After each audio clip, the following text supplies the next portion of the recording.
네, 안녕하세요.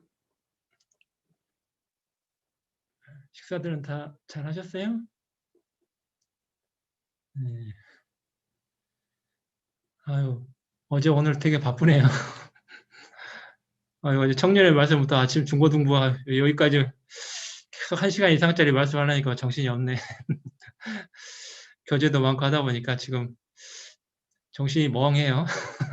혹시 말씀 엉뚱하는 거 하더라도 이해해 주세요. 아유, 너무 여유가 없어갖고 지금, 아, 말씀도 주제가 다 달라가지고. 음, 저기 혹시 거의 다 참석하셨죠? 네. 그러면 제가 하나님께 먼저 기도드리고 말씀드리도록 하겠습니다. 하나님 아버지 감사합니다. 저희 타락하고 본성이 악한 사람들을 주님이 끝까지 기다려주시고 구원해 주심으로 남은 생에도 주님의 능력에 의지해서 우리의 육신의 죄와 또 세상 타락한 곳에 마음과 생각과 몸을 붙이지 않고 주님 온전히 섬기며 따라갈 수 있게 해주신 것도 감사드립니다. 특별히 청년의 시기에 교회 안에 귀한 또 일꾼으로 하나님이 불러주셔서 청년회를 주님께 온전히 바치고 드리는 일에 우리를 사용해 주시고 또 각 삶의 장소에서 하나님의 영광을 위해서 믿음을 지키고 또한 영혼을 건지는 일에 우리를 사용해 주신 것도 감사드립니다. 오늘 또 청년 임원 수련회 이름으로 함께 또 이 자리에 하게 되었습니다. 우리가 여러 가지 또 맡은 직분이 다르고 맡겨진 일이 다르겠지만 주님 안에서 합력해서 서로를 이룰 수 있게 해주시고 또 올 한 해 새롭게 출발하는 또 마음가짐이 어떠한 태도와 마음으로 살아갈지 교훈받는 시간 되기를 원합니다. 우리 자신을 의지하지 않고 온전히 주님 의지해서 이 일을 잘 감당케 해 주시옵소서. 또 서로 사랑하고 마음을 함께 나누는 청년회가 될 수 있도록 함께 해 주옵소서. 다음 주 이어지는 한 주 뒤에 있는 대전도 집회 가운데도 하나님이 귀한 영혼들을 꼭 발걸음 인도해 주시고 꼭 구원받을 수 있는 은혜를 베풀어 주시기를 원합니다. 오늘 모든 교제의 시종도 주님께 부탁드립니다. 우리를 사랑하시는 예수님의 이름으로 기도드립니다. 아멘. 우리 다니엘서 12장 2절과 3절입니다.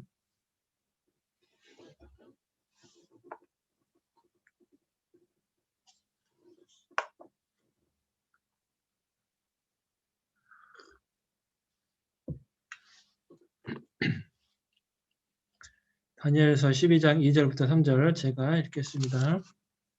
땅의 티끌 가운데서 자는 자 중에 많이 깨어 영생을 얻는 자도 있겠고 수욕을 받아서 무궁히 부끄러움을 입을 자도 있을 것이며 지혜 있는 자는 궁창의 빛과 같이 빛날 것이요 많은 사람을 옳은 대로 돌아오게 한 자는 별과 같이 영원토록 비치리라.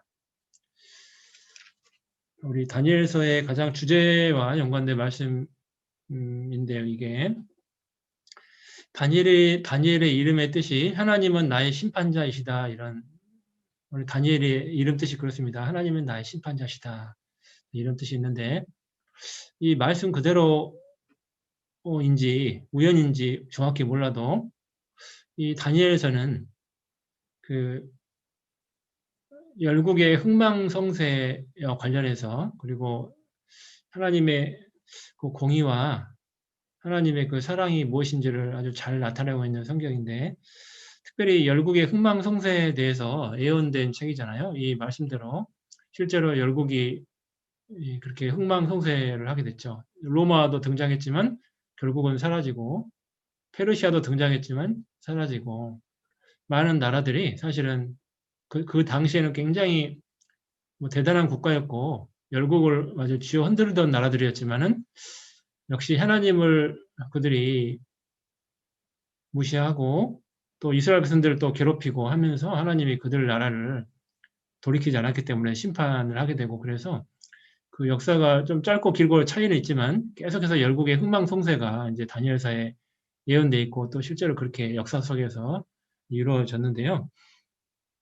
그걸 통해서 하나님은 열국이 어떠냐 이런 것보다도 이제 어떤 개인의 삶 속에서도 흥할 때가 있잖아요. 흥할 때가 있는데 또 망할 때가 있죠. 그리고 또 성할 때가 있지만 쇠퇴할 때도 있거든요. 그래서 우리 역사도 그렇지만 개인의 인생도 그럴 때가 있기 때문에 그런 의미 안에서 우리가 이 지혜 있는 자라고 나오는데 우리도 지혜 있는 자인데 어떻게 살아야 될지를 좀 이렇게 우리 시대가 어떤 시대인지 좀 생각을 해보면서 좀 사시면 좋겠습니다. 거기 그 본문을 잠깐 보시면 그 2절에요. 거기 땅의 티끌 가운데서 이렇게 말씀이 돼 있는데 하나님이 너는 흙이지 흙으로 돌아갈지니라 그렇게 말씀하셨는데 티끌 가운데 있다 그 말은 죽은 사람이라는 뜻이에요. 땅의 티끌 가운데 있다 그 말은 죽은 사람 가운데서 이런 말입니다. 땅의 티끌 가운데서 자는 자 중에 그랬는데 거기 자는 자는 그냥 이렇게 구원받은 사람이 죽어 있는 걸 이야기하는 겁니다. 죽은 의인을 이야기하는 거예요. 자는 자 중에 여기서 잔다 의미는 자는 자 중에 왜냐하면 데살로니가전서 4장 3절에도 자는 자가 예수님 오시면 들림 받는다고 돼 있잖아요. 그러니까 구원받는 사람 얘기하는 거고 그리고 그 나사로가 죽었을 때도 사흘이 넘었는데도 예수님이 나사로를 잔다고 이야기했거든요. 잔다고 구원받은 나사로에 대해서 죽어 있는데 잔다고 이야기했죠. 스데반 집사도 하나님이 스데반이 잔이라 그랬거든요. 잔다. 돌 맞아 죽을 때도 하나님이 잔다 그렇게 말을 했거든요. 그러니까 이 성경에서 잔다 의미는 물론 이제 그 신앙을 깨어있지 못한 사람 얘기도 하기도 하지만은 이제 궁극적인 의미는 이제 구원받은 사람이 죽은 거를 이야기할 때 잔다 이렇게 이야기를 하죠. 자는 자 중에 많이 깨어 그렇게 말씀하셨는데 영생을 얻는 자도 있겠고 그랬어요. 많이 깨어 그 말은 많이 부활하여 그 말입니다. 많이 깨어 그 말은 많이 부활하여 이런 의미예요. 영생을 얻는 자도 있겠고 그랬죠? 그러니까 부활의 몸을 두 번째 부활인 생명 의인의 부활 요한복음 11장에 나와 있는데 의인의 부활 얘기하는 거예요.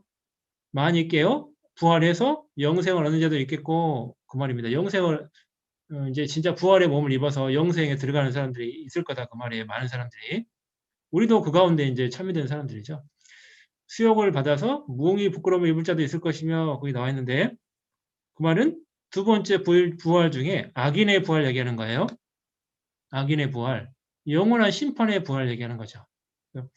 수욕을 받아서 무궁이 부끄러움 입을 자도 있겠고 그거는 악인이 부활하는 때가 온다 그 말이고 이제 3절부터가 중요한데 3절을 보시면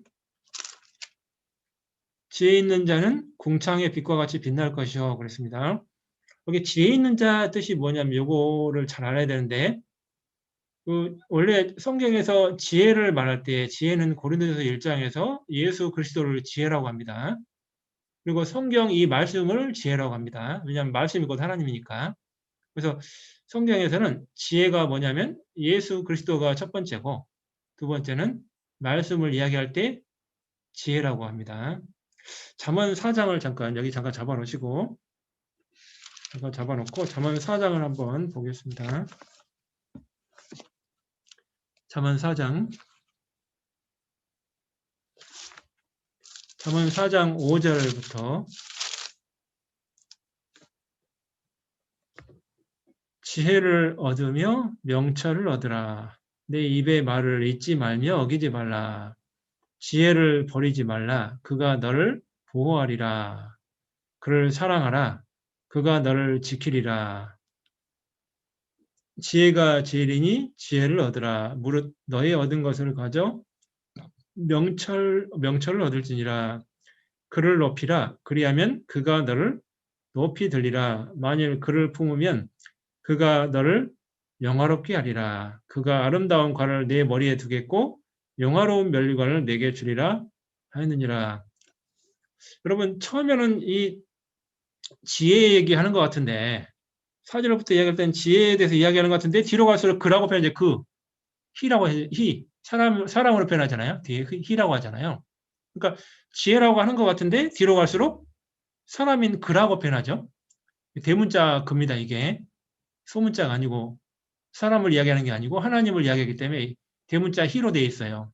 그러니까 그를 높이라, 하나님 높이라 그 말이죠. 예수님이 하나님인데 그가 하나님이 너를 영화롭게 하리라. 그가 예수님이 아름다운 관을 내 머리에 두겠고 영화로운 면류관을 내게 주리라. 결국 지혜에서 시작하는 것 같은데 결국은 예수님 얘기하잖아요. 가만 보니까. 그러니까 이게 성경에서 지혜를 깨닫는다 그 말은 예수님을 깨닫는다 그 말하고 똑같아요. 말씀을 깨닫는 의미니까. 왜냐하면 성경 전체가 예수 그리스도를 증거하기 때문에 내용 자체가 주인공이 예수님이니까 결국 지혜를 깨닫는다 그 말은 어두운 가운데 소경으로 살던 사람이 빛 가운데 나와서 지혜를 깨달으면 구원을 받잖아요. 예수님을 깨달으면 구원을 받죠. 그러니까 지혜를 얻으라 그 말은 복음을 깨달으라 그 말입니다. 예수님 통해서 복음이 이루어졌기 때문에. 그래서 이제 구원받는 내용을 이야기하는 거죠. 지혜를 깨달으라 그 말은 구원받는 내용을 이야기하는 거예요. 구원받아야 지혜로워지거든요. 구원받지 않으면 여전히 어리석은 사람이죠. 왜냐하면은 여기 구원을 받으면 미래를 알잖아요. 미래에 이 세상은 조금 있으면 곧 멸망하고 영원한 세계가 도래한다는 거 다 알죠. 그리고 내 죽으면 끝이 아니고 죽은 건너편에 영원한 세계가 있다는 것을 구원받은 사람은 알기 때문에 지혜로운 삶을 살 수가 있죠. 미래를 준비하고 살 수가 있죠. 근데 어리석은 사람은 영적 소경인 사람은 예수님을 만나지 못했기 때문에 여전히 어두운 가운데 사니까 지혜가 없습니다. 이 세상이 전부라고 생각하고 살죠. 사실은 전부가 아니고 이 세상은 끝나고 새로운 영원한 세계가 시작되는데 그걸 모르니까 지혜가 없는 거죠. 그러니까 이 땅이 전부인 줄 알고 이 땅에다 마음을 두고 살잖아요. 모든 걸 다 여기 이 세상에 걸고 살잖아요. 그러다가 마지막에 자기가 인생 잘 살았다, 성공했다 생각하고 죽을지 몰라도 바로 좀 이따 후회하죠. 잘 산 게 아니고 그 모아놓은 재산은 다 없어지고요. 죽음 건너가면 다 사라지게 됩니다. 어리석은 길이죠. 그게 어리석은 길인지 모르고요. 영원할 줄 알고 살았는데 결국엔 다 놓고 가잖아요. 참 안타까운 일이죠. 그게 우리네 보통 사람의 인생입니다. 지혜가 없는 사람의 모습. 근데 구원받은 사람은 그렇게 살지 않죠. 죽음을 준비하고 내세를 준비하고 살죠. 내세가 있다는 거 아니까. 영원한 천국에서 하나님 앞에 살 것을 준비하고 살죠. 그러니까 지혜로운 삶을 살 수가 있는 겁니다. 지혜를 깨달은 사람은. 근데 어두운 가운데 있는 사람은 계속해서 멸망으로 가죠. 오늘 하루도 멸망으로 하루 더 가까이 다가간 하루잖아요. 깨닫지 못하는 사람은. 근데 우리는 소망 가운데로 점점 나아가는 거죠. 많이 다릅니다, 이게. 그래서 우리의 미래의 삶과 목적이 완전히 이게 달라지는 겁니다. 너무나 다르죠. 그래서 그 마태복음 19장에 그 부자 관원이자 청년인 사람이 한 명 나오잖아요. 마태복음 19장에 그 청년이 예수님께 찾아와서 물어봅니다. 주여 내가 무엇을 하여야 영생 얻으리까 이렇게 물어보거든요. 주여 내가 무엇을 하여야 영생 얻으리까. 예수님이 뭐라고 하냐면 내 그 율법을 지키라고 말씀하시죠. 그러니까 그 청년이 뭐라고 했냐면 그 율법 내가 어릴 때부터 다 지켰나이다 그랬습니다. 어릴 때부터 아마 유대교 안에서 잘 살았던 것 같아요. 유대교 율법을 잘 지키고 유대인 그러니까 관원이 됐겠죠. 청년인데 정치 지도자가 될 수 있는 게 아닌데 함부로 그죠. 보통 사람은 정치 지도자 될 수 없잖아요. 그런데 청년인데 관원이라는 얘기는 대단한 사람이에요. 우리 시대로 말하면 학벌도 정말 최고의 학벌이고 엄청 똑똑하고 집안도 엄청 짱짱하고 그런 사람 가문이라고 할 수 있을 거예요. 유대인 관원이잖아요. 청년인데 지도자잖아요. 그러기가 쉽지 않은데 이 청년은 아마 가문이 대단할 겁니다. 아마 성경에 나오지 않아도. 그런데 그러니까 뭐 이 청년은 뭐 부러울 게 없는 거죠. 그러니까 이 청년의 마음은 뭐 어떤 마음이 가득하냐면 세상에서도 영달을 얻고 명예와 권세를 얻고 그리고 영적으로도 구원을 받고 두 가지 다 잘하고 싶어요. 자, 두 가지 될까요? 세상에서도 성공하고 천국도 가고 모두가 꿈꾸는 건데 그거 그렇게 근데 그거 될까 안 될까요? 안 되죠. 절대 안 됩니다. 그거 절대 안 되는 거예요.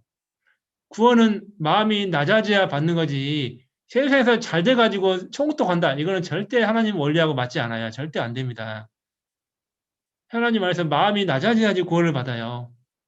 세상에서도 부흥하고 부자가 되고 천국 가도 부자 되고 절대 그렇게 되지 않습니다. 그래서 이 청년이 그러니까 착각하고 있는 거예요. 착각.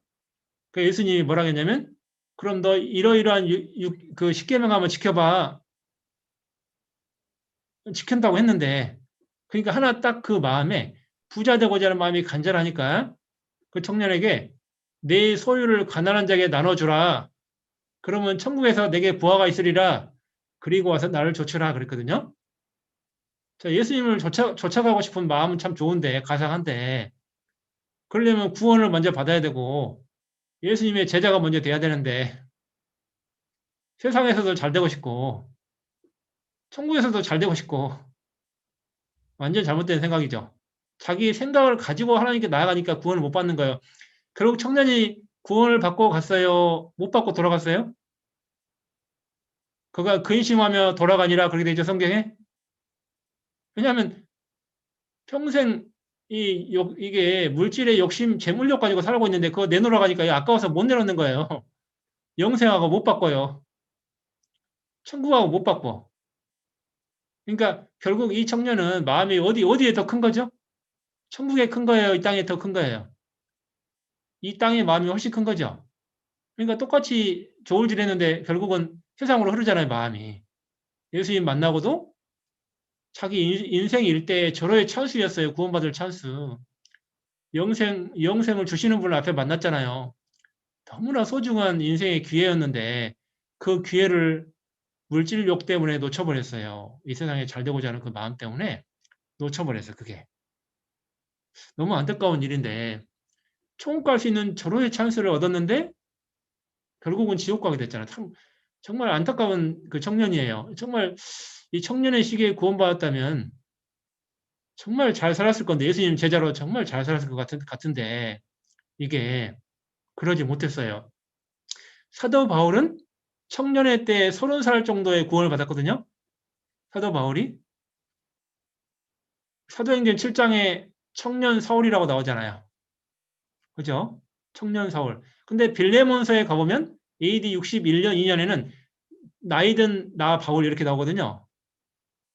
그러니까 바울이 30세에 구원을 받아가지고 몇 년이죠?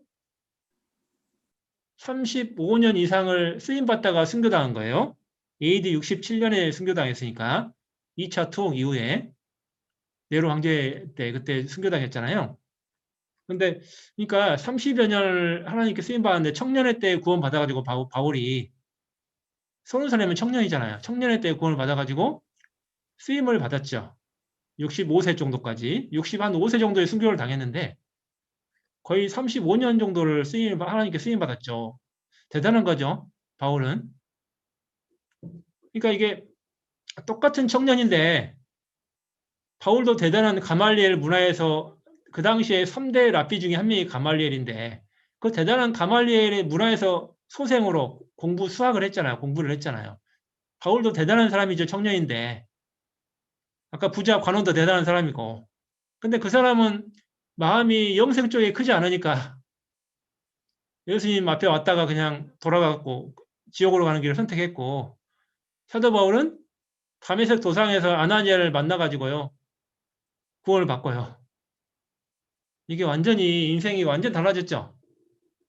그의 인생은 앞에 청년은 아마 분명히 관원으로 권세를 누리고 부자로서 떵떵거리고 살았겠지만 나머지 30년 얼마나 사는지는 성경이 안 나오니까 모르지만 나머지 인생을 떵떵거리고 살았을지 모르지만 결국 지옥으로 향하고 사도 바울은 청년의 시기에 구원을 받고 대단한 사람이기도 하지만 마음이 낮아져가지고 구원을 받아가지고 나머지 인생의 때를 하나님께 바치고 똑같은 위치의 모습이었지만 완전히 생은 달랐죠. 영원한 세계가 완전 달라졌죠. 두 사람이. 자, 우리도 구원을 다 받은 사람들인데 부자 관원과 같은 삶을 살면 안 되고 사도 바울처럼 인생을 살아야 될 거예요. 남은 인생의 때. 그렇게 하나님께 온전히 자기를 드리고 바치는 그런 삶을 살아야 될 겁니다. 여러분 요한복음 3장에 니고데모 있잖아요. 니고데모 관원이잖아요. 관원. 대단한 사람이에요. 71명 사내들이 공예 의원이니까 대단한 사람입니다. 이스라엘에서 71명 안에 들어간다는 얘기는 대단한 사람이에요. 그런 대단한 사람인데 니고데모가 밤에 예수님한테 몰래 찾아왔어요. 그래도 나름대로 율법을 가르치는 사람이고 대단한 위치에 있는데 낮에는 창피하니까 못 찾아오고 남들 눈을 피해서 밤에 예수님을 몰래 찾아왔어요. 그러니까 예수님이 다짜고짜 뭐라고 하냐면 사람이 거듭나야 하나님 나라를 볼 수 있다 그러니까 이 청년이 이 관원이 이해를 못해요. 니고데모가. 아니 내가 나이가 지금 몇 살인데 엄마 뱃속에 들어갔다 다시 나오는 거 불가능한데 무슨 얘기합니까? 다시 나오라니. 거듭난 적이 없으니까 관원이고 성경은 많이 알지만 거듭난 적은 없으니까 예수님께 되묻잖아요. 그러니까 예수님이 육으로 난 것은 육이요 영으로 난 것은 영이니 그죠? 육으로 난 것은 육이고 네 부모로부터 난 것은 네 육체고 성령으로 난 것은 네 속에 있는 영혼이 거듭나는 거고 네 육신이 다시 나오는 게 아니다 그 말이에요. 그 얘기를 하잖아요. 그러니까 그리고 그 관원한테 무슨 얘기했냐면 니고데모한테 바로 그 유명한 요한복음 3장 16절 말씀을 하잖아요. 하나님이 세상을 이처럼 사랑하사 독생자를 주셨으니 이는 저를 믿는 자보다 멸망치 않고 영생을 얻게 하려 하심이니라 그랬잖아요. 그 유명한 말씀을 니고데모를 향해서 해요. 독생자가 왜 왔냐? 너희들 죄를 해결하러 왔다. 그 사람 그 독생자를 받아들이는 것이 구원받는 거다. 그 얘기를 하는 거예요. 믿는 자는 영생을 얻을 것이고 믿지 않는 자는 정죄를 당하리라. 이어서 그런 말 하잖아요. 18절 이하에. 그러니까 그때 니고데모가 믿잖아요. 그 얘기를 듣고 그 구원을 받아요. 니고데모가 관원이고 높은 사람인데 구원을 받는다고요. 그리고 그의 생애는 예수님 십자가 죽고 나서 죽은 시체를 장사로 가잖아요. 니고데모가 상품을 가지고 그죠? 요한복음에 나오잖아요. 그러니까 그 예수님 시체를 갖다가 장사지내러 니고데모가 갔잖아요. 그러니까 이게 그때는 구원받은 게 안 나오지만 나중에 그게 나오잖아요. 그러니까 결국 니고데모도 아마 성경에 그 이후에는 기록이 안 돼 있지만 아마 끝까지 갔을 거예요. 니고데모의 생애도 예수님을 위해서 살았을 거예요. 높은 사람이었고 세상에서 뭐 뛰어난 위치에 있는 사람이지만 정말 주님에서 열심히 살았어요. 정말 사람은 어떠한 모습으로 어떠한 위치에 있다 하더라도 사람은 구원을 받아야 지혜를 얻을 수 있습니다. 자, 시편 107편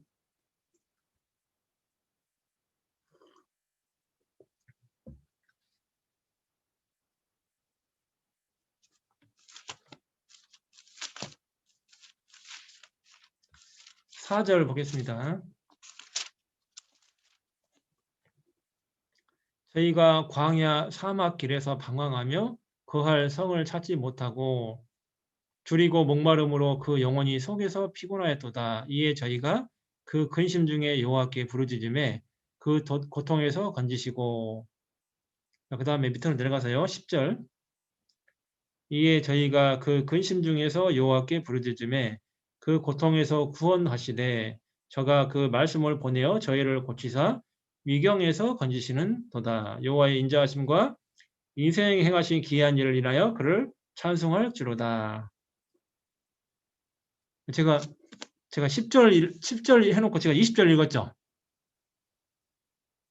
제가 아까 사전에 말씀드렸죠. 지금 이해해 달라고 옆으로 잠깐 세도 네.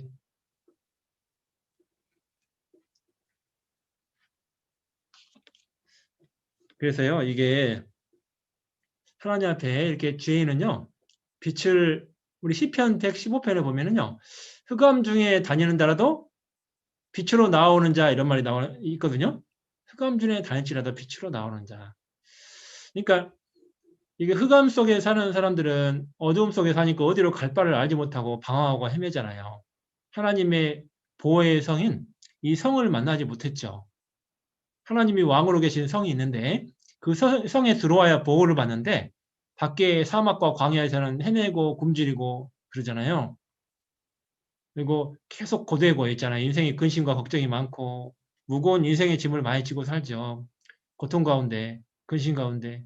근데 예수님을 만나면 빛 가운데 나와서 빛 가운데 살아가니까 헛된 곳에 마음을 두지 않고 발걸음을 헛된 곳으로 돌리지 않고 살아가니까 소망이 더 크죠. 그런 사람들은. 그리고 죄로 흐르지 않으니까 경건하게 살 수 있죠. 그리고 하나님이 가장 소중하게 생각하는 건 무엇인지 알죠.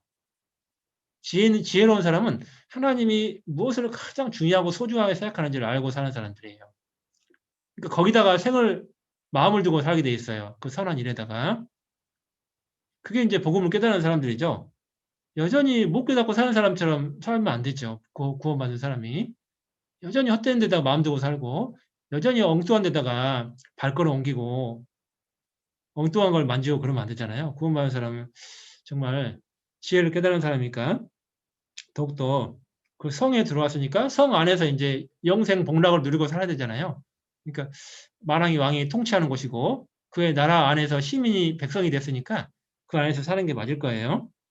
자, 그리고 지혜로운 사람의 뜻이 또 하나 원어의 뜻이 있는데 두 번째 뜻이 다른 사람을 가르치는 자 이런 뜻이 있어요. 지혜로운 자 이 안에는 속뜻이 있는데 두 번째 뜻은 복음을 깨달았다는 의미도 있지만은 두 번째 의미는 다른 사람을 가르치는 자 이런 의미도 지혜라는 뜻 안에 있습니다. 자, 우리는 지혜를 깨달았으니까 아직 이 복음을 못 깨달은 사람들에게 전하는 사람들이 되어야 되는 거예요. 지혜로운 자니까. 지혜를 알고 있으니까 전하기도 해야 되죠. 깨달았으니까. 그 일도 역시 우리가 생을 살면서 해야 됩니다. 자, 거기 다시 본문 돌아가서요. 오늘 다니엘서 3절 다시 보시면 지혜에 있는 자는 궁창의 빛과 같이 빛날 것이요 많은 사람을 옳은 대로 돌아오게 한 자는 별과 같이 영원토록 비치리라 했는데 지혜 있는 자는 궁창의 빛과 같이 빛날 거다 그랬습니다. 자, 이 의미가 아주 중요합니다. 궁창의 빛과 같이 빛날 것이요 그랬습니다. 지혜 있는 자는 궁창은 하늘을 말하죠. 하늘. 자, 그런데 하나님이 시편 115편에서 16절에서 뭐라고 하냐면 하늘은 여호와의 하늘이라도 땅은 인생에게 주셨도다 그랬거든요. 하늘은 여호와의 하늘이라도 땅은 인생에게 주셨도다. 그러니까 하나님이 하늘과 땅을 구별시켜 놨어요. 자, 뭐 했다고요? 구별시켜 놨다고요? 지혜로운 사람은 궁창의 빛과 같이 빛날 거라겠죠. 이 땅에서 빛난다고 했어요? 궁창에서 빛난다고 했어요? 궁창이죠. 그러면 구원받은 사람이 마음을 궁창에 하늘에 둬야 돼요? 이 땅에 둬야 돼요? 빛이 어디서 나요? 하늘에서 빛이 나죠. 이 땅에서 빛이 나는 게 아니에요. 별은 하늘에서 빛이 나는 거지.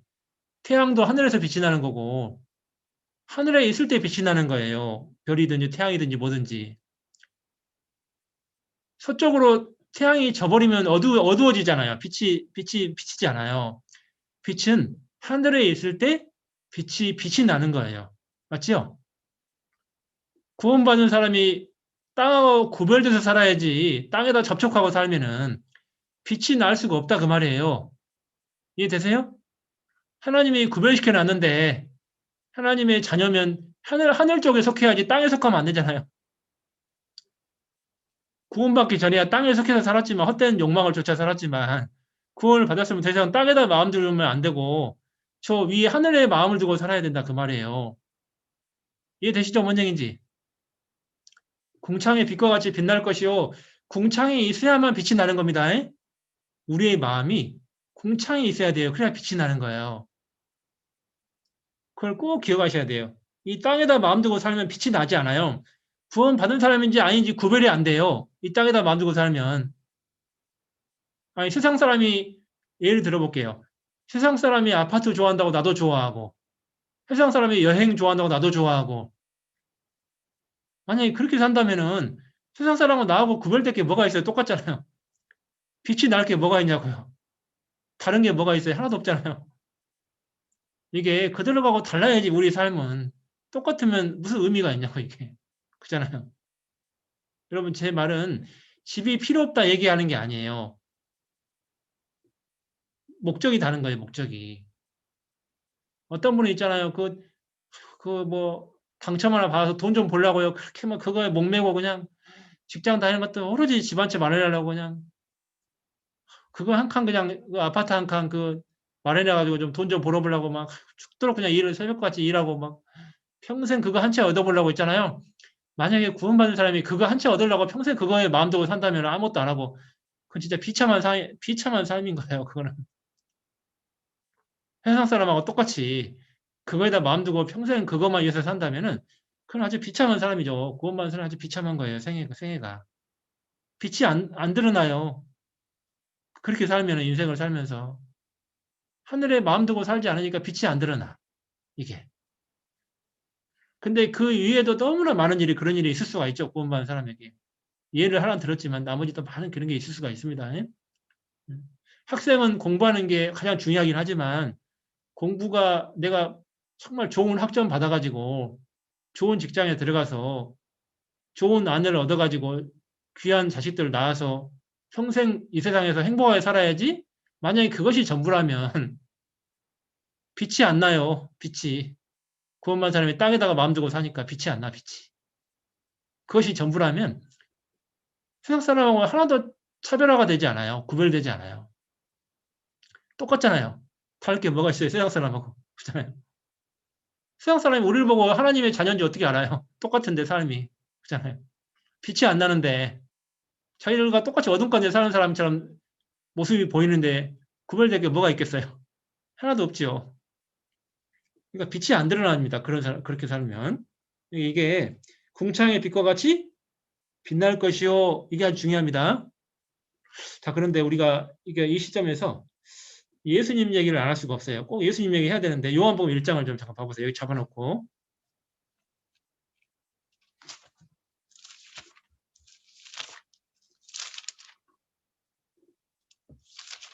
요한복음 1장 2절 말씀. 그가 태초에 하나님과 함께 계셨고 만물이 그로 말미암아 지은 바 되었으니 지은 것이 하나도 그가 없이는 된 것이 없느니라. 자, 3절 4절 같이 읽겠습니다. 아니 4절 5절. 그 안에 생명이 있었으니 이 생명은 사람들의 빛이라. 빛이 어두움에 빛이 돼 어두움이 깨닫지 못하더라. 그랬습니다. 아까 지금까지 들을 때 말씀 여기 다 들어있죠? 예수님 안에 생명의 빛이 들어있는데 사람들이 어두운 가운데 죄 가운데 있으니까 빛이 비쳤는데 못 깨닫더라 그 말이에요. 우리 주변에도 그래요, 안 그래요? 말씀만 살짝 전하면 다 깨달아 버립니까? 안 그러죠. 그들이 못 깨닫죠. 말씀 듣기 싫어하고. 그러니까 하나님은 전도자를 세상에 보내는 거예요. 전도자. 예수님의 빛이 왔는데 못 깨달으니까 그래서 그 다음 나온 내용이 누가 나오냐? 요한 얘기가 나오는 거예요. 그래서 요한복음 이렇게 순서가 돼 있는 거예요. 6절에 하나님께로서 보내심을 받은 사람이 났으니 이름은 요한이라. 저가 증거하러 왔으니 곧 뭘 증거하러 왔어요? 자기의 아파트 자랑하려고 왔어요. 명예 자랑하려고 왔어요. 빛에 대해 증거하러 왔어요? 뭐 하러 왔어요? 빛에 대하여 증거하러 온 자라 그렇게 돼 있잖아요. 빛에 대하여 증거하고 모든 사람으로 자기를 인하여 예수님을 믿게 하려 함이라. 그는 이 빛이 아니요 이 빛에 대하여 증거하러 온 자라. 그렇죠. 이 빛에 대하여 증거하러 온 자예요. 증거하러 온 자. 이 빛을. 그들이 어두운 가운데 사는 사람들이 지혜가 없잖아. 지금 어두운 가운데 살고 있으니까 못 깨닫고 있으니까 지금 삶의 목적을 못 깨달으니까 누구를 보내줬냐? 세례 요한을 보내준 거예요. 못 깨달으니까 회개하게 하려고 회개 세례를 전파하는 세례 요한을 보낸 거예요. 회개해야지 예수님 받으리니까. 우리도 세례 요한 같은 역할을 하는 사람들이에요. 빛을 증거하러 온 사람들이에요. 구원받은 사람들은. 못 깨달으니까 세상 사람들이. 그러니까 우리가 구별돼서 살아야 될까 안 살아야 될까요? 구별돼야지 빛이 나는데. 아니 빛을 증거하려면 구별돼야지. 내가 어두워버리면 어떻게 빛을 증거해요? 내 어두운 모습만 상대방이 보지 그러면요. 그잖아요. 그러니까 우리가 구별되어 살아야 되는 거예요. 똑같이 살면 안 되는 거예요. 상대방이 어떻게 하든지 말든지 우리는 구별되어 살아야 되는 거예요. 핍박을 받더라도 그게 정상입니다. 구절을 보시면 참빛 곧 세상에 와서 각 사람에게 비추는 빛이 있었나니 그가 세상에 계셨으며 세상은 그로 말미암아 지은 바 되었으되 세상이 그를 알지 못하였고 자기 땅에 오매 자기 백성이 영접지 아니하였으나 영접하는 자 곧 그 이름을 믿는 자들에게는 하나님의 자녀가 되는 권세를 주셨으니. 자, 예수님은 어두운 가운데 죄 가운데 사는 사람들을 만나 주시려고 높은 보좌에 앉아 계신 존귀하신 분인데 자기를 낮춰서 보좌를 떠나서 천사보다 더 못한 위치까지 내려온 거예요. 하나님이 만드신 피조물인 천사보다 창조주 하나님이 더 못한 존재로 오신 거예요. 예수님이.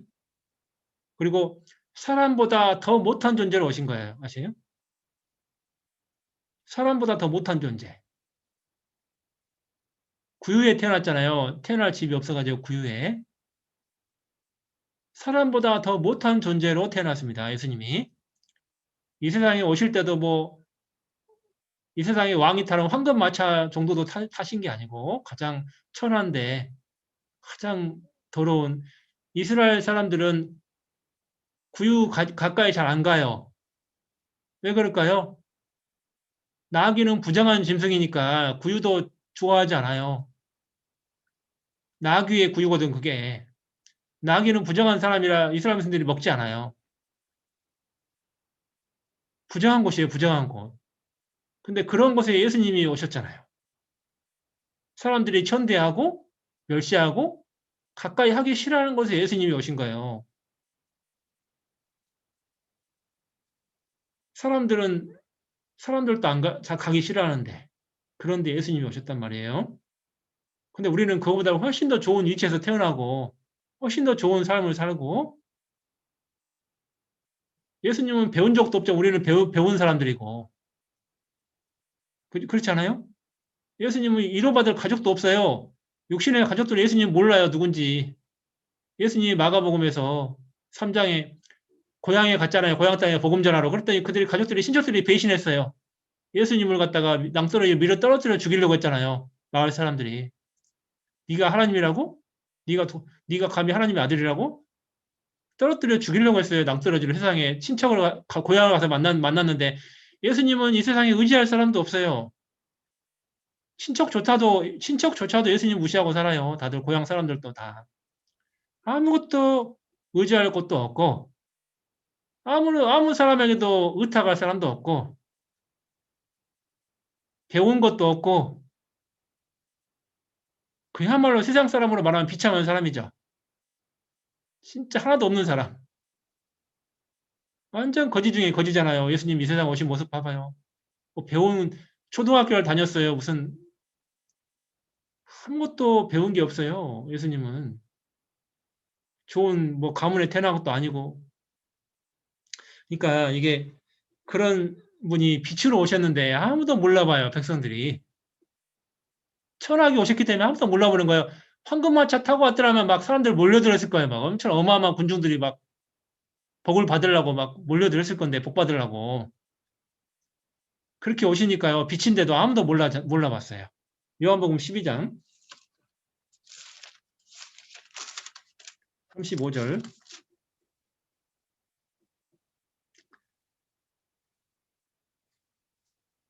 예수께서 가라사대 아직 잠시 동안 빛이 너희 중에 있으니 빛이 있을 동안에 다녀 어두움에 붙잡히지 않게 하라. 어두움에 다니는 자는 그 가는 바를 알지 못하느니라. 너희에게 아직 빛이 있을 동안에 빛을 믿으라. 그리하면 빛의 아들이 되리라. 이스라엘 백성들은 구원받을 수 있는 기회가 너무나 좋은 기회가 있었는데 3년 반이라는 너무나 귀한 기회가 있었는데 예수님 배척하고 십자가에 못 박아 죽였잖아요. 빛이 왔는데 회사에 그들이 예수님을 갖다가 십자가에 못 박아 죽인 거예요. 이게 계속 어둠 가운데 가는 바를 알지 못하고 살던 백성들이 예수님께 나오질 않았어요. 아무도. 소수만 나왔어요. 소수만. 소수. 사마리아 여인이라든지, 그죠? 수로버중의 여인이라든지, 간음 중에 잡힌 여인이라든지, 혈루증 여인이라든지, 극소수만 나온 거예요. 예수님 만나러. 대부분 유대인들은 다 지옥 가는 길을 선택했단 말이에요. 계속 어두운 가운데 그렇게 살았단 말이에요. 안타깝게도. 자, 우리는, 그러니까 이게 우리가요, 얼마나 이게 복음을 깨달았다는 거는 이 어두운 가운데 살고 있는 우리들이 흑암에서 나와가지고 빛을 봤다는 게 얼마나 큰 은혜인지 몰라요. 진짜 이게 놀라운 겁니다. 이게 은혜예요. 왜? 우리의 힘으로 구원받은 게 아니잖아, 지금. 우리의 지혜로 받은 게 아니잖아요. 우리의 능력으로 받은 게 아니잖아요. 우리의 모습을 보고 하나님 보내주신 게 아니잖아요. 그러니까 이게 얼마나 감사하고 은혜가 큰지 몰라요. 이게 우리가 구원받은 게 놀라운 일입니다. 자, 오늘 그 다니엘서 12장의 중간에 많은 사람을 옳은 대로 돌아오게 한 자는 별과 같이 영원토록 비신다고 했는데 그 본문에 그 많은 사람을 옳은 대로 돌아오게 한 자 그 말의 원어의 뜻은 많은 사람을 의롭게 한 자라는 뜻입니다. 많은 사람을 옳은 대로 돌아오게 한 자는 많은 사람을 의롭게 한 자 이런 뜻이에요. 아까 지혜 있는 자와 뜻이 똑같아요. 원어의 뜻이. 지혜 있는 자랑 많은 사람을 옳은 대로 돌아오게 한 자랑 많은 사람을 의롭게 한 자랑 의미가 똑같아요. 뜻이. 그래서 근데 이 성경에 별에 관한 내용이 되게 많아요. 중요하기 때문에. 자, 한번 몇 군데 찾아서 의미를 더 명확하게 찾아볼게요. 예수님이 빛인데 창세기 22장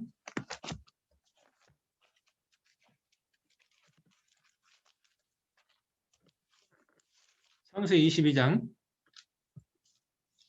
16절 보시겠습니다.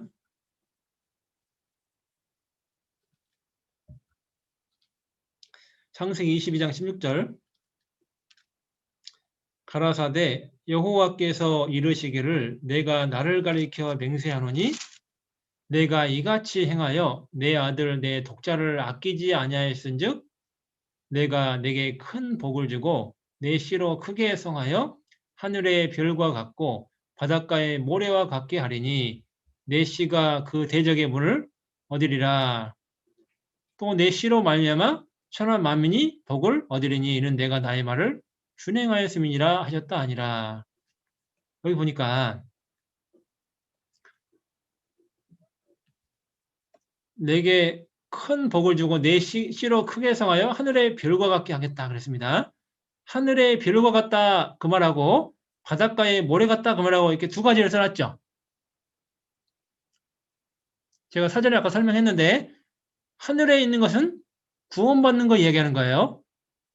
그러니까 하늘의 별과 같다 그 말은 구원받은 사람이 너를 통해서 많아질 거다 그 얘기를 하는 거예요. 너와 같은 믿음으로 구원받은 사람이 많이 있을 거다 그 얘기하는 거고 그러니까 다니엘서에 많이 깨어 그랬잖아요. 많이 깨어. 그렇죠? 많은 사람이 구원받는 거 얘기하는 거니까. 그리고 바닷가에 모래 같을 거다. 바닷가의 모래는 땅이죠. 땅. 이스라엘 민족의 숫자가 많아질 거다. 그 얘기하는 거예요. 이거 이해되죠? 뭔 얘기인지? 그러니까 해석을 함부로 하면 안 되는 거예요. 성경은. 성경의 근거에서 성경을 해석해야 돼요. 그러니까 이 의미는 그런 의미입니다. 이걸 반대로 바꾸면 안 돼요. 바닷가에 모래와 같게 하리니 내 씨는 여기서 예수님을 이야기하는 겁니다. 내 씨로 말미암아 천하 만민이 복을 얻으리니 천하 만민이 영생의 복을 예수님을 통해서 얻는 거죠. 아브라함의 후손으로 예수님이 오잖아요. 그죠? 마태복음 1장 1절의 시작이 뭐예요? 아브라함과 다윗의 자손 예수 그리스도의 세계라 하고 족보가 시작하잖아요. 그죠? 예수님을 통해서 하나님의 자녀가 된 사람들 이야기하고 있는 거예요. 지금 그 시를 통해. 그러니까 그게 바로 많은 사람을 돌아오게 한 자는 바로 이게 하늘의 별과 같은 구원받는 사람, 별은 여기서 하나님의 구원받는 사람의 모습을 하나님이 설명하는 겁니다. 여기 바닷가 하늘의 별이라는 의미가. 자, 시편 8편 다음 봐보세요.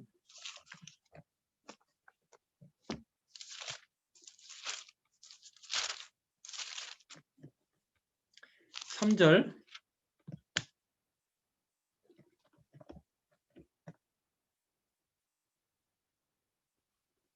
주의 손가락으로 만드신 주의 하늘과 주의 베풀어 두신 달과 별들을 내가 보니 사람이 무엇이간데 주께서 저를 생각하시며 인자가 무엇이간데 주께서 저를 권고하시나이까. 여기 보시면 주의 손가락으로 만드신 주의 하늘과 주의 베풀어 주신 달과 별들을 내가 보니 그랬는데 여기 보면 여러분 요거 성경을 원어의 뜻을 잘 생각해 봐야 되는데 하나님이 주의 손가락이라는 능력을 나타내는 겁니다. 하나님의 능력으로 하늘을 만드셨어요. 욥기에는 하늘을 펴셨다 그렇게 나오죠. 하나님이 하늘을 펴셨어요. 장막을 피듯이 펴셨다 그 말이에요. 하늘을 만드셨다 그 말이에요. 만들었는데 하나님이 주의 베풀어 두신 달과 별을 하겠죠. 베풀다 의미가 올데인이에요. 올데인. 올데인의 뜻이 뭐냐면 규정하다 이런 뜻이에요. 규정하다. 하나님이 하늘의 별과 달과 해를 규정한 거예요. 규정. 달 너는 한 달에 한 바퀴씩 돌아라. 해 너는 1년에 한 바퀴씩 돌아. 별 너희들은 사계절에 따라 계절에 따라 별이 떠라. 하나님이 이걸 규정해 놨단 말이에요, 이게. 이해되세요? 뭔 얘기인지? 하늘의 법도를 욥기의 38장에 하늘의 법도를 얘기하잖아요. 법도. 하나님이 규정해 놓은 거예요. 하늘에다가 이거를 별들을 그냥 만든 거 냅둔 게 아니고 하나님이 제 위치에다가 별들을 갖다가 법을 정해 놓은 거예요. 북두성은 북쪽에 떠라 이렇게. 금성은 새벽에 떠라. 더 밝게 해라. 하나님이 그렇게 해놨단 말이에요. 그러죠? 그렇게 해놨어요? 안 해놨어요? 북두칠성 너는 북쪽에 떠. 하나님이 이걸 규정해놨단 말이에요. 이게 법도로 다 해놨단 말이에요. 그렇게 창조주가 그렇게 했는데 근데 왜 그렇게 했냐? 그걸 이유를 아셔야 돼. 하나님이 하늘의 달과 별들을 왜 만드셨냐? 그거 만들었다 얘기하시고 규정해놓고 뒤에 누구 얘기하고 있어요? 하나님이? 누구 얘기하고 있어요? 사람이 무엇이 간데 이렇게 나오잖아요. 아니, 도대체 다윗이 있잖아. 이해가 안 되는 거예요. 아니 사람이 도대체 누구라고 하늘이 하나님이 저렇게 하늘을 만들고 별과 달을 만들어 가지고 왜 저렇게 법도를 만들었고 저렇게 뜨게 하시고 계절마다 다르게 하시고 왜 저럴까? 사람이 어떤 존재라고 왜 저걸 저렇게 해놓으셨을까? 도대체 이유가 뭘까? 오늘 그 이유와 목적을 아는 날이에요. 오늘 잘 오신 거예요. 자, 여러분 하늘 보면서 별이 아름답다 생각을 한 적이 있지만 목적을 모르셨죠? 근데 목적이 있어요. 하나님이 그냥 만드신 게 아니에요. 뭐 좀 시간이 많으면 좀 자세히 하면 좋은데 시간이 안 되니까 우리는 항상 시간이 문제잖아요. 시간이 안 되니까 간단하게만 이야기해야 되는데 이게요 놀라운 의미와 목적이 들어있어요. 하나님이 하늘의 별들을 만드는 이유가 놀라운 일이 있어요. 자, 이게 결국은 누구 때문에 만들었냐면 사람 때문에 만든 거예요. 하늘의 달과 별들을 누구 때문에 만들었다고요? 사람 때문에 만들었습니다. 아니 사람이 어떤 존재라고 세상에 아니 이 무수한 광대한 광대하신 하나님께서 이 하늘에다가 이렇게 많은 별들을 왜 만들었을까 도대체 이유가 뭘까? 사람이 어떤 존재이기 때문에 뭘 알게 해주려고 이렇게 만들었을까? 중요한 거죠. 다니엘을 통해서 왜 주제의 말씀이 하늘의 별과 같이 비치길 원할까? 별이 도대체 뭐길래?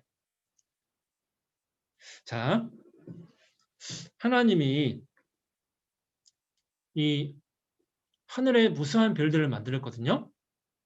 자, 그런데 예수님이 오실 때 2000년 전에 그때 신화가 많았어요. 신화. 그래서 디모데전서 1장에도 헛된 신화를 버리라고 했는데요. 논하는 거를.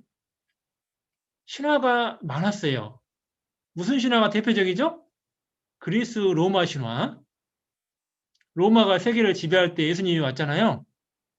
그리스 로마 신화가 지금도 서점에 가면 그리스 로마 신화가 스테디셀러 코너에 있어요. 아세요? 스테디셀러 아시죠? 꾸준하게 그 많이 팔리는 책을 스테디셀러라고 하잖아요. 베스트셀러는 그 딱 일정한 기간 동안 제일 많이 팔린 게 베스트셀러고 꾸준하게 사랑을 받는 책이 뭐냐면 그리스 로마 신화예요. 그게 스테디셀러 목록에 항상 들어가요. 그 책이. 자, 그런데 예수님이 올 때 하필이면 그리스 로마 신화가 유명했단 말이에요. 근데 사탄이 어떻게 바꿨냐? 자, 시편 147편을 좀 먼저 보고 이야기해 볼게요. 시편 147편.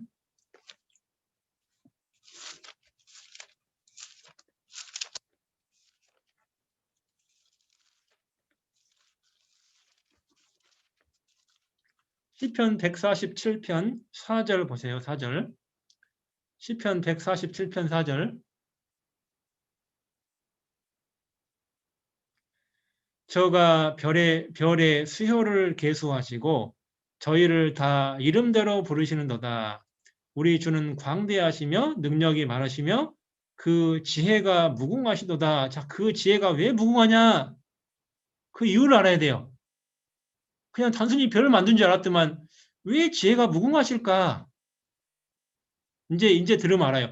왜 별을 만드는데 지혜가 무궁하실까? 근데 그 별의 수요를 계수하시는 건 하나님밖에 못해요. 사람은 별을 못 센다고 돼 있죠. 예레미야서에 33장에. 그런데 여기 보면은 하나님이 저희를 다 이름대로 부르신다고 돼 있죠. 그럼 별에 이름이 있어요, 없어요? 성경에 지금 있다고 돼 있어요, 없다고 돼 있어요? 있다고 돼 있죠. 하나님이 별에다가 이름을 다 만들어 놨단 말이에요. 아세요? 우리는 이름을 지금 모르지만 하나님이 별에다가 이름을 다 만들어 놨단 말이에요. 이게 이름을 도대체 왜 만들었냐? 그 이유를 아셔야 돼요. 이름을 왜 만들었냐 도대체. 자, 이게 중요한 목적이 있는데 여러분 12궁성 얘기 아세요? 여러분 12궁성의 시작이 처녀자리부터 시작해요. 처녀자리. 마지막 12번째 별은 사자자리에서 끝나는 거예요. 첫 번째 별의 이름은 처녀자리라는 뜻이에요. 마지막 별의 이름은 사자자리예요. 12궁성의 별 이름이 뜻이. 근데 예수님이 오실 때 그리스 로마시 그 문화가 팽배했을 때 세상에 팽배했을 때 그 별들의 이름을 많은 철학자들과 많은 점성가들이 그리스 로마의 신화의 이름으로 바꿔버린 거예요. 비너스라는 이름으로 바꿔버리고 아프로디테로 바꿔버리고 제우스로 바꿔버리고 별들의 이름을 이해되시죠? 뭔 얘기인지. 별들의 이름이 보면 지금 다 신화의 이름이에요. 아세요? 신화의 이름이라고 지금.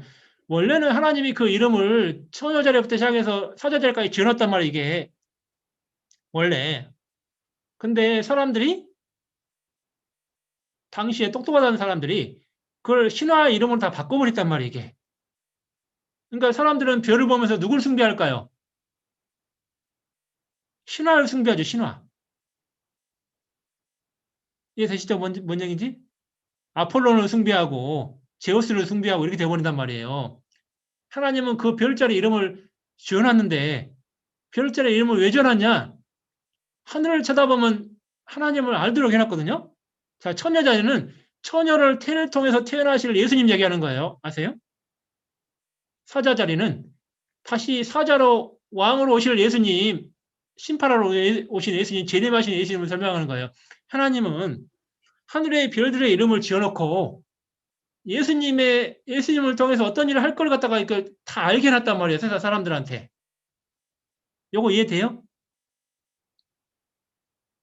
땅을 보면은 티끌이고 하찮은 거지만 하늘을 보면 하나님이 우리를 왜 창조했는지 알게 해놨단 말이에요. 목적을. 하늘을 쳐다볼 때.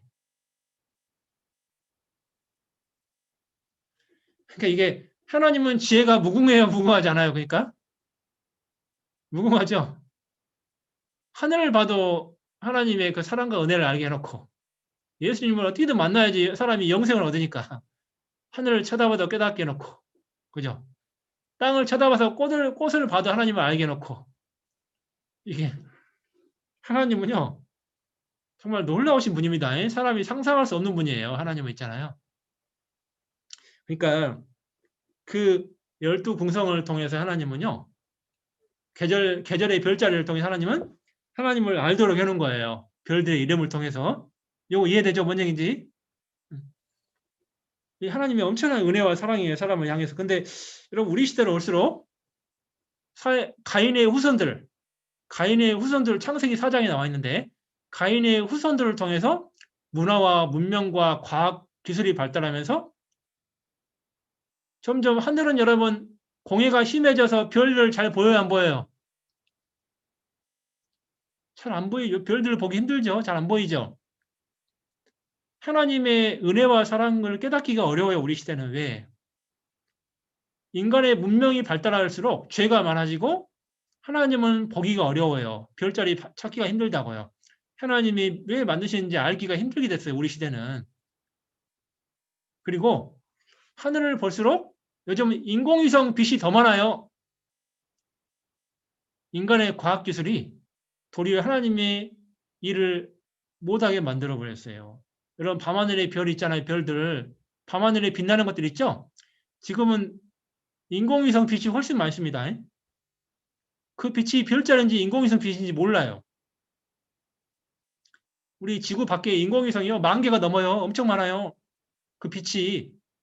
그러니까 반짝반짝거리는데 저게 빛인지 저게 별인지 인공위성인지 몰라요. 우리 시대는 모르긴 했어요. 사단이 이게 똑같이 해나가 하늘에 너무 많이 띄워놓으니까 하나님의 계획과 목적을 알기 어렵게 해놨어요. 이게.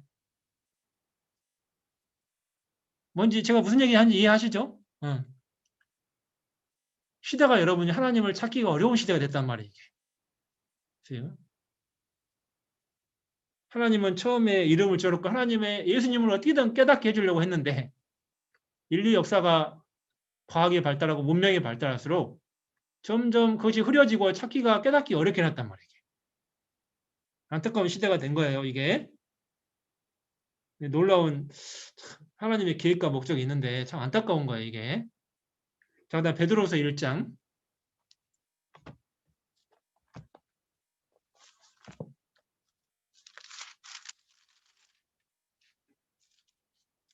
19절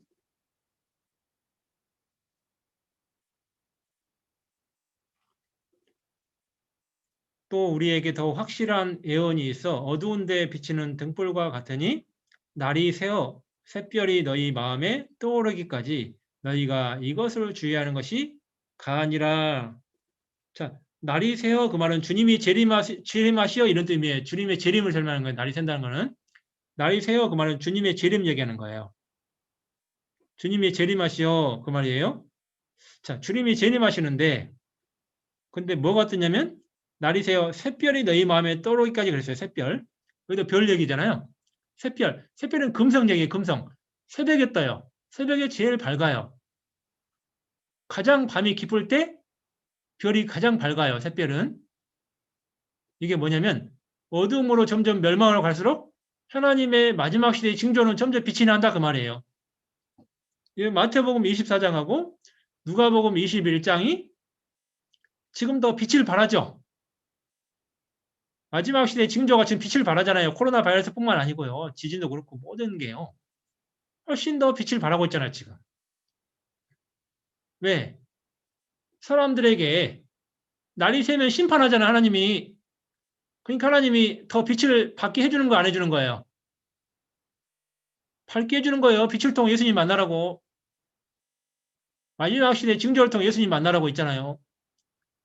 더 빛을 밝게 해주는 거예요. 그래서 전도 집회 때는 반드시 여러분 마지막 시대 징조를 해야 되는 거예요. 왜? 하나님이 더 빛을 밝게 비춰주잖아요. 그걸 통해 예수님 만날 수 있도록. 심판을 준비하도록 해주잖아요. 사람들에게. 그죠? 중요하다고 이게요. 빛을 더 밝게 해주는 거예요. 예수님 더 쉽게 만나게 해주는 거예요. 그 별을 통해서 예수님 만나게 해주는 거예요. 이해되죠? 뭔 얘기인지? 그게 우리 시대에 빛을 발잖아요. 샛별이. 그죠? 징조가 더 명확하게 나타나는 시대가 우리 시대잖아요. 그러니까 이게 모든 게 지금 그렇게 되고 있잖아요. 마태복음 2장도 봐봐요.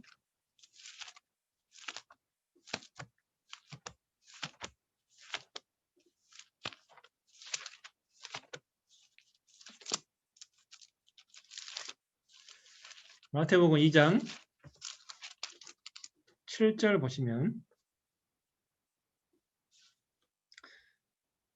헤롯이 가만히 박사들을 불러 별이 나타난 때를 자세히 묻고 베들레헴으로 보내며 이르되 가서 아기에 대하여 자세히 알아보고 찾거든 내게 구하여 나도 가서 그에게 경배하게 하라. 박사들이 왕의 말을 듣고 갈새 동방에서 보던 이 별이 문득 앞서 인도하여 가다가 아기 있는 곳 위에 머물러 섰는지라. 저희가 별을 보고 가장 크게 기뻐하더라. 야, 저희가 별을 보고 여러분 그 동방 박사들이 기뻐하는 것이 너무 많은데 가장 기뻐한 게 뭐예요? 뭘 보고 가장 기뻐했죠? 별을 보고 기뻐했죠. 별을 보고 그렇게 기뻐했잖아요. 기뻐하고 더 기뻐할. 야, 도대체 얼마나 기쁘면 이 별을 보고 이렇게까지 기뻐할까? 왜 기뻐할까요? 그 별을 통해 누굴 만나죠? 동방 박사들이 그 별을 통해 그리스도를 만나려고 400여 년을 기다린 거예요. 아세요? 자기들 손주들부터 시작해서 그 별을 만나려고 해. 별을 만나면 예수님 만날 수 있으니까. 그 별을 만나려고 400여 년을 기다렸단 말이에요. 별의 시작이 누구부터 시작한지 아세요? 다니엘, 다니엘, 다니엘, 다니엘, 다니엘 아시죠? 다니엘이 그 술사들의 대표였잖아요. 술사장이었잖아요. 다니엘이. 아십니까? 박사장이 다니엘이었습니다. 다니엘. 다니엘이 박사장이었단 말이에요. 점성가들을 다스리던 사람이에요. 다니엘이 총리로서. 그럼 여러분 생각해봐요. 여러분 같으면 직장에서 자기가 사장이요. 그럼 말씀 전할까 안 전할까요? 다니엘처럼 믿음이 뛰어난 사람인데. 전했겠죠? 많은 점성가들에게 말씀 전했겠죠? 그때 구원받은 하나님의 자녀들이 후손들이 400년 동안 이 별을 기다린 거예요. 점성가들이. 아세요? 구원받은 사람들이. 바벨론 사람들이 있잖아요. 다니엘을 통해서. 기다렸다가 400년 동안 이 별을 기다렸다가 온 거예요. 지금 딱 그 별이 뜬 거예요. 이들이 기뻐할까 안 기뻐할까요? 400년을 손주 때부터 기다리던 별인데 이게 지금 기뻐 날뛰죠. 지금 이게 400년 동안 학수고 돼야 되는 거 이 별인데 이게 지금 그렇죠? 얼마나 기뻤겠어요. 이게 지금 손주들부터 지금 몇 대를 기다리고 있는 이 별인데 이게 지금 드디어 그 별이 뜬 거예요. 자기들 동방박사들 자기들 시대에 이들이 기뻐가지고 있잖아요. 기뻐하고 더 기뻐해.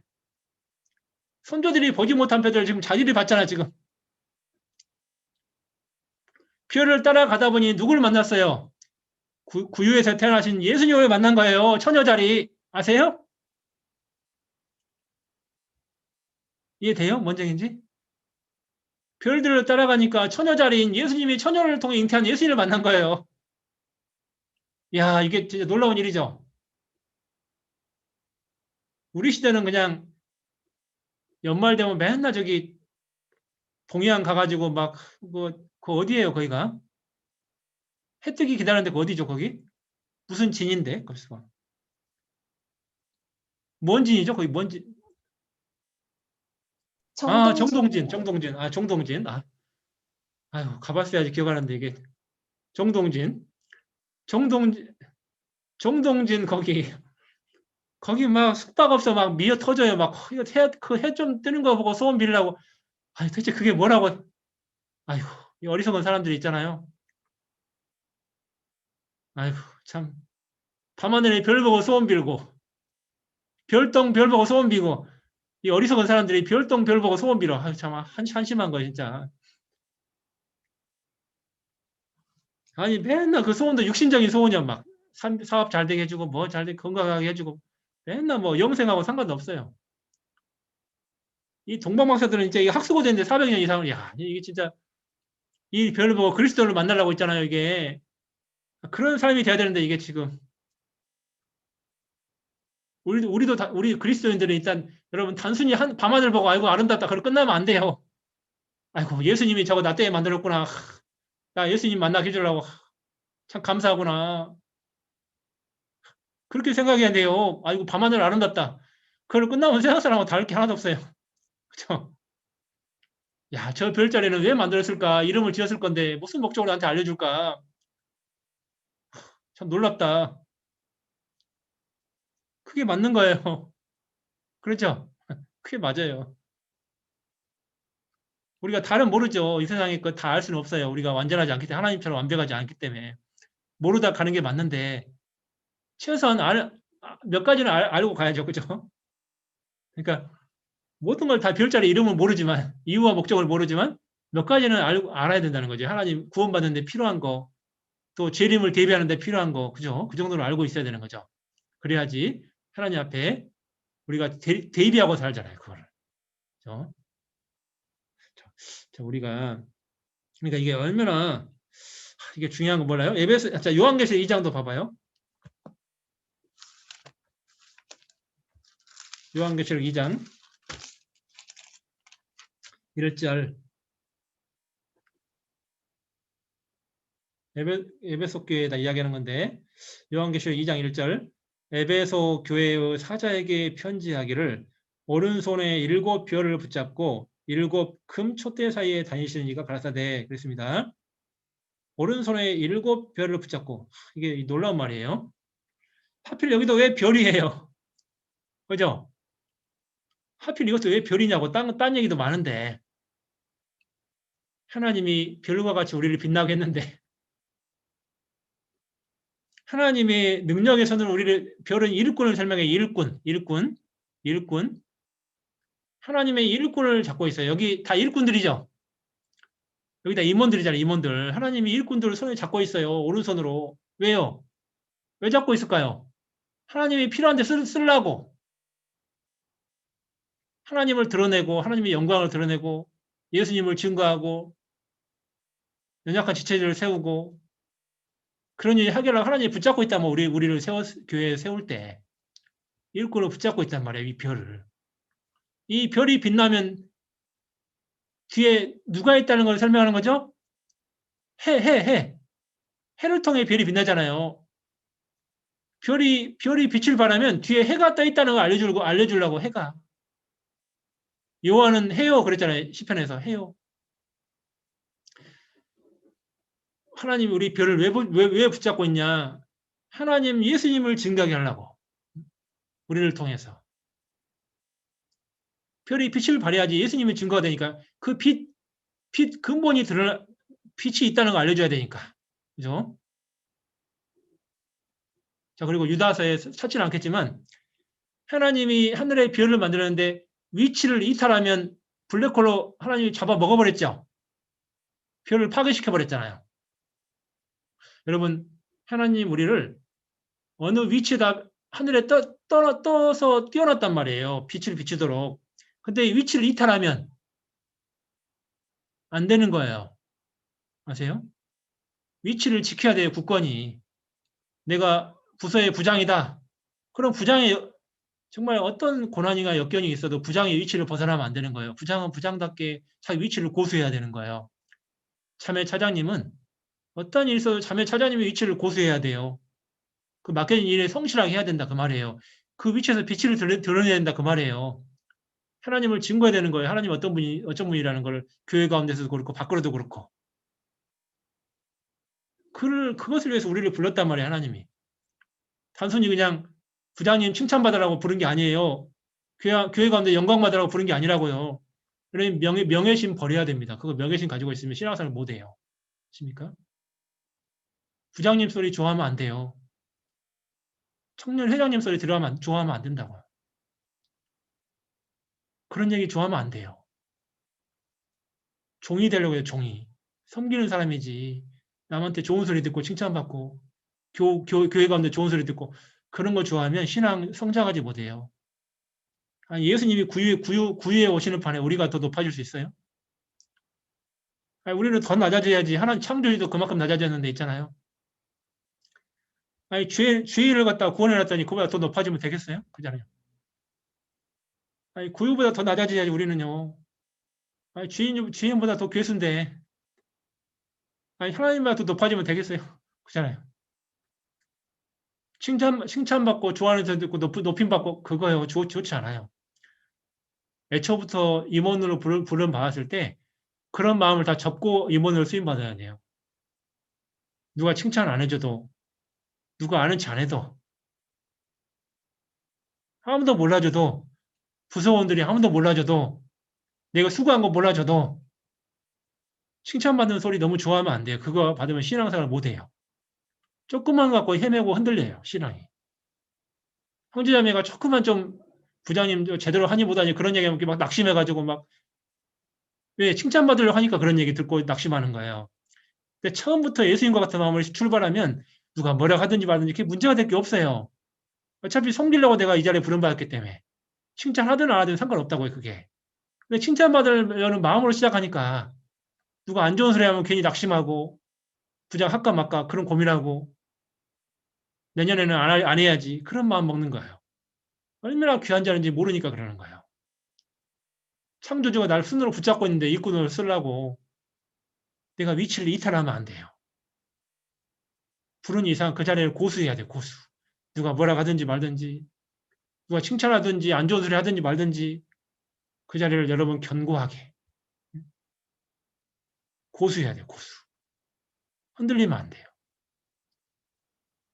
그렇게 하셔야 됩니다. 창조주가 여러분을 붙잡고 있다니까요. 누가 붙잡는 게 아니에요, 지금. 날 쓰고 쓰려고 있잖아요. 근데 조금만 갖고 흔들려가지고 막 뭐 어쩌고저쩌고 그러면 안 되잖아요. 우리가 그걸 생각하고 하나님 우리 자신을 쓰려고 붙잡고 있다.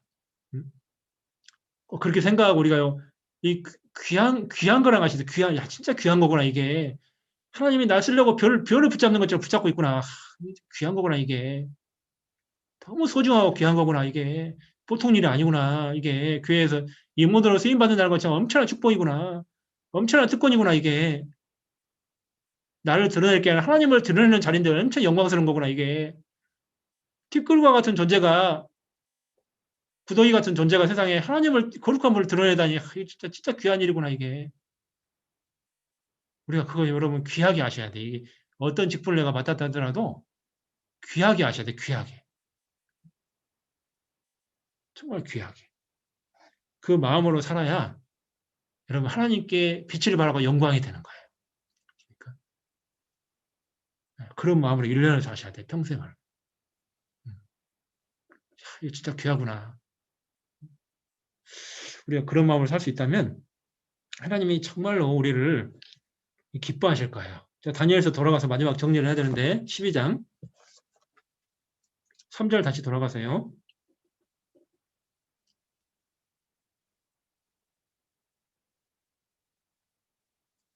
다니엘서 12장 3절 지혜 있는 자는 궁창의 빛과 같이 빛날 것이요 많은 사람을 옳은 대로 돌아오게 한 자는 별과 같이 영원토록 비치리라. 많은 사람을 옳은 대로 돌아오게 한 자는 별과 같이 영원토록 비친대요. 아니, 별이 영원토록 비치는 게 아닌데, 그죠? 별도 결국은 다 멸망하는데 왜 이렇게 써놨겠어요? 우리 눈에 보는 별 얘기하려고 하는 게 아니에요, 하나님이 지금. 그죠?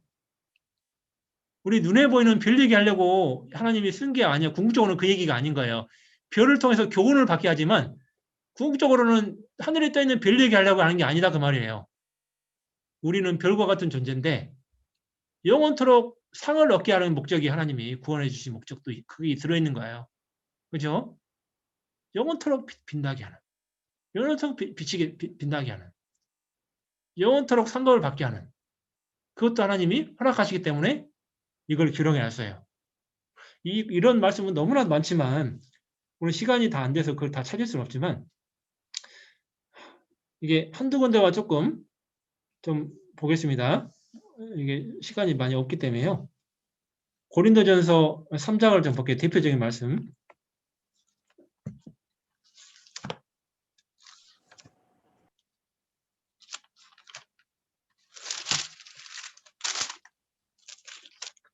12절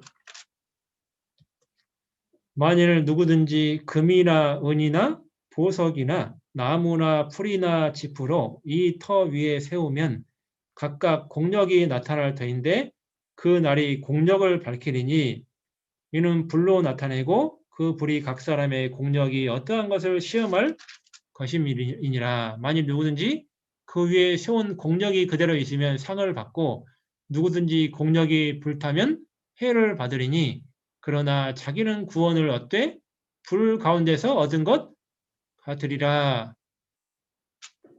우리가 잘 아시는 말씀이에요. 하나님 앞에 나중에 우리가 공력이 나타나거든요. 공력이라는 것은 공들인 노력이 공력입니다. 뜻이 원래 뜻이 공들인 노력이에요. 공을 들인 노력.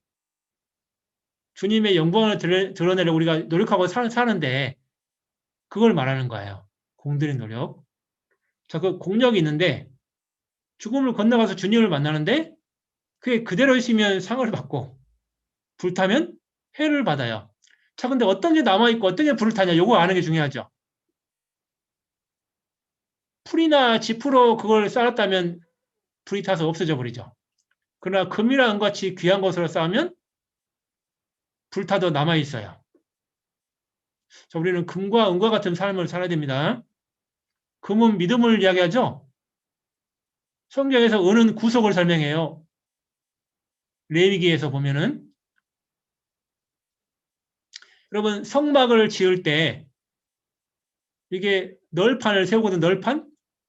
널판 밑에 은받침을 세워요. 은받침. 아세요? 은받침에다 널판을 세우는 거예요. 은받침은 예수님이 피로 받은 구속을 설명하는 구속. 아시겠죠? 구원. 그러니까 금은 믿음을 설명하고 은은 구속을 설명하는 거예요. 성경에서. 그러니까 금과 은만 남았다 그 말은 뭔 얘기할까요? 하나님 앞에 믿음으로 사는 삶은 남아있는 거예요. 아시겠죠? 그리고 구원을 전하는 일, 구원을 위해서 사는 삶, 그 삶도 남는 거예요. 아시겠죠? 믿음으로 사는 삶도 남고요. 구원을 위해서 살아가는 생애도 남는 거예요. 영원히. 불이 타지 않아요. 그거는. 그럼 우리가 무엇을 위해 살아야 돼요? 두 가지죠. 구원받는 사람이 하나님을 의지하고 믿음으로 살아야 돼요. 끝까지 죽을 때까지.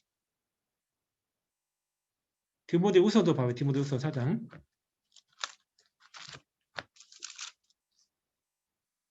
디모데후서 4장 7절. 내가 선한 싸움을 싸우고 나의 달려갈 길을 마치고 믿음을 지켰으니 뭘 지켰어요? 끝까지? 바울이? 선한 싸움을 싸우고 믿음을 끝까지 지켰죠? 끝까지 지키니까 어떻게 돼요? 이제 후로는 나를 위하여 의의 면류관이 예비되었으므로 주 곧 의로우신 재판장이 그날에 내게 주실 것이니 내게만 아니라 주의 나타나심을 사모하는 모든 자에게니라. 여기 보니까 믿음을 금이잖아, 금. 끝까지 지키니까 어때요? 죽음을 그냥 불타지 않고 남아있죠? 그러니까 뭘 줘요, 하나님이? 의의 멸류관을 딱 예비 준비해놨네요. 딱 죽음을 건너갔더니요. 의의 멸류관을 딱 이 상이 준비되어 있네, 이게. 놀랍네, 이게. 야, 나는 그냥 열심히 살았을 뿐인데, 하나님이요. 영광의 멸류관, 의의 멸류관, 그죠? 이거 딱 준비해놨어요. 우리 다, 이 멸류관 다 받고 싶죠? 그러면 집이나 풀이나 이런 생애를 살면 안 되겠죠? 집이나 풀은 뭘 이야기하는 자래요? 육체를 설명해, 육체. 뭘 설명한다고요? 육체. 이사야 40장 봐봐요. 이사야 40장.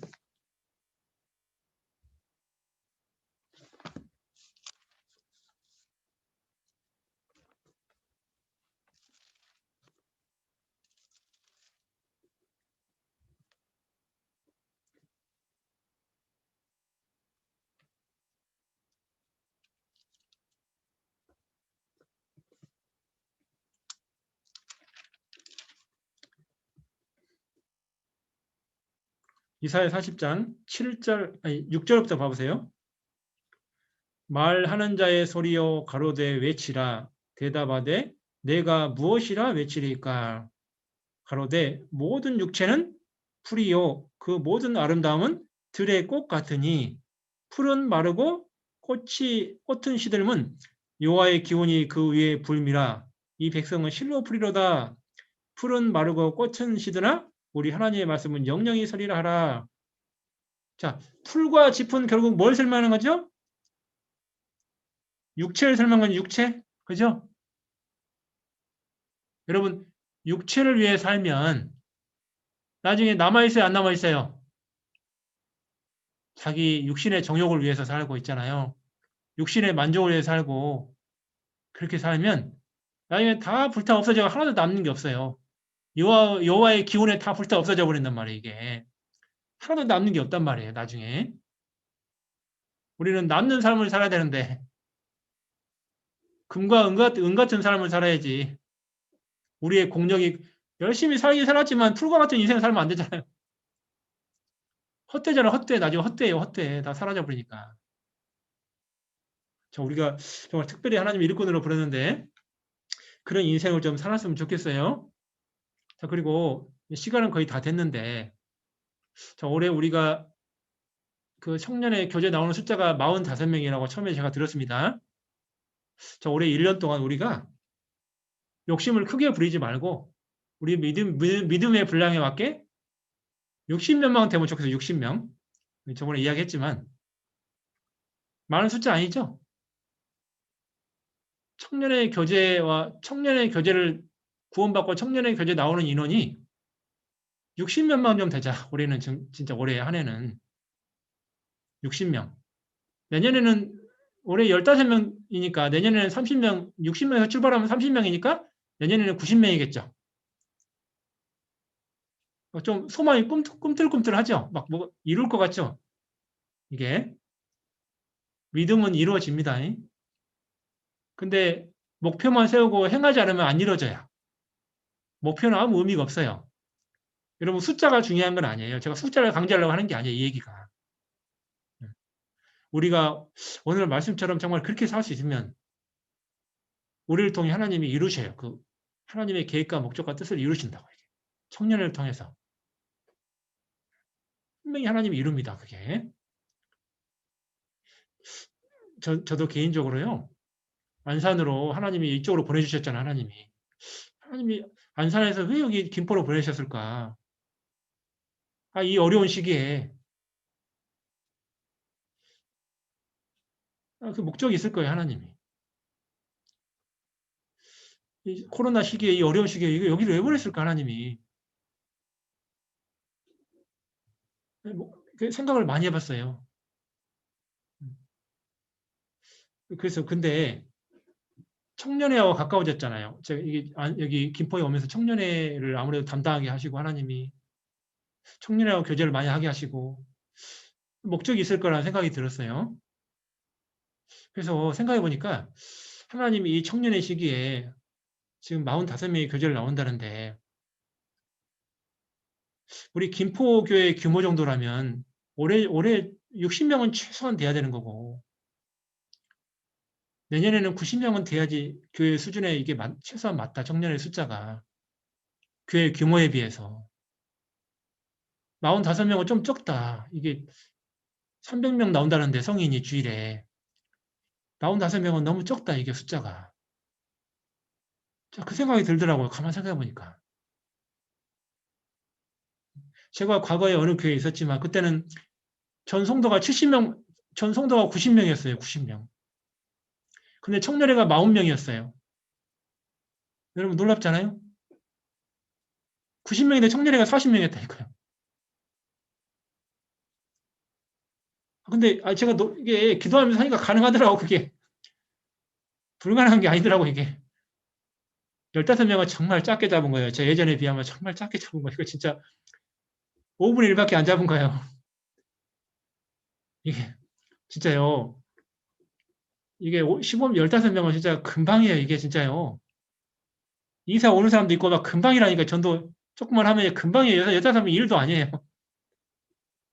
우리 정말 부서에서 5명씩만 전도하면 15명이에요. 그 힘든 게 아니에요. 부서원 15명, 20명 중에서 아니 5명씩만 전도하면 1년 동안 금방 15명이라고 그 일도 아니에요. 사실은. 여러분 부서에서 1년 동안 5명도 전도 못하면 되겠어요? 세상에. 인원이 몇 명인데? 부장님부터 따지면 몇 명이에요, 인원이. 임원마저 4명인데 한 명씩만 전도해도 4명인데 있잖아요. 임원만 전도해도. 15명은 아무것도 아닌 거예요. 그게. 작정하고 내가 진짜 정말 하나님 앞에 죽기를 각오하고 살면 그거 아무것도 아닙니다. 그건 숫자도 아니에요. 사실은. 그렇게 안 사니까 안 되는 거예요. 사실.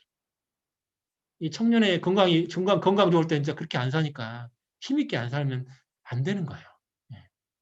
하나님이 건강을 특별히 줬잖아요. 그렇게 살도록. 건강을 엉뚱한 데 쓰면 안 되고 하나님께 드려야지, 하나님께. 그래서 우리가 1년 동안 정말 우리가 정말 부서 인원 최소 5명 이상은 좀 해보자. 최소 15명 이상. 그래서 올 연말에 최소한 우리가 지금 60명은 돼보자. 최소한 토요교재 나오고 전체에 나오는 토요교재가 60명이면 주일교재는 70명 이상일 거예요. 왜? 연약한 지체는 주일은 나오는데 토요교재 안 나오는 사람도 있거든. 청년들 중에. 요거 이해되죠? 뭔 얘기인지? 주일 숫자하고 토요교재하고 숫자가 똑같지 않더라고. 제가 어느 교회나 가보면. 주일은 많이 나오는데 토요교재는 적게 나오더라고요. 근데 우리는 주일 목표가 아니고 토요일 청년교재가 60명. 주일은 80명 되겠죠, 그러면.